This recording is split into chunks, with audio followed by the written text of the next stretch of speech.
मोरो सिंध का खबर शामिल कर थी सिंधी अल्ताफ़ सुमरो की रिपोर्ट मुताबिक मोरो पर सांगोट मकरियारी जे रहवासी पीर सनु गुलाम मुस्तफ़ा ज़रदारी पंहिंजे घरवारी सां गॾिजी एहतजाज कंदे चयो आहे त मुंहिंजो पुटु नाले अल्लाह ॾिठो ज़रदारी जेको ग़लति माण्हुनि जी सोबत में अचे ॿिनि घरवारियुनि खे तलाक ॾेई छॾी अथसि ऐं केतिराई दफ़ा ॾंड ऐं चटियूं पिणु भरायूं अथसि जंहिं सबबु आउं तमामु घणो परेशान थी चुको आहियां। मुंहिंजे पुट सां कंहिं क़िस्म जो को बि तालुक़ु न आहे, न ई केरु साणस का ॾेती लेती करे। अगरि अॼु खां पोइ शहर तोड़े शहर खां ॿाहिरि कंहिं ॾेती लेती कई उहो उनजो पाण ज़िम्मेवारु हूंदो, जॾहिं त मुंहिंजो पुटु मूंखे मौत मार धमकियूं पिणु ॾेई रहियो आहे।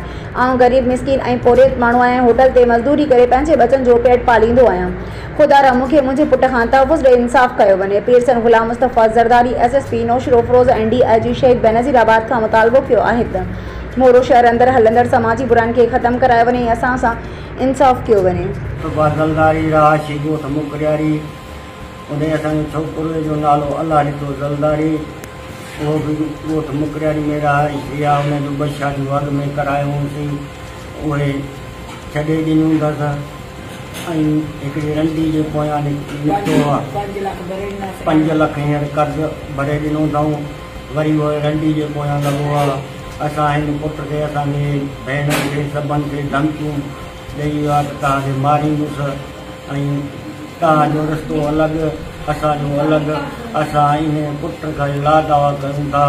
असांखे को बि मसइलो थियो त अकरम माची जी घरवारी अकरम ऐं बब्बो भाग माची चार्ज ते खणंदा आहिनि ऐं हुननि जो धंधो इहो आहे।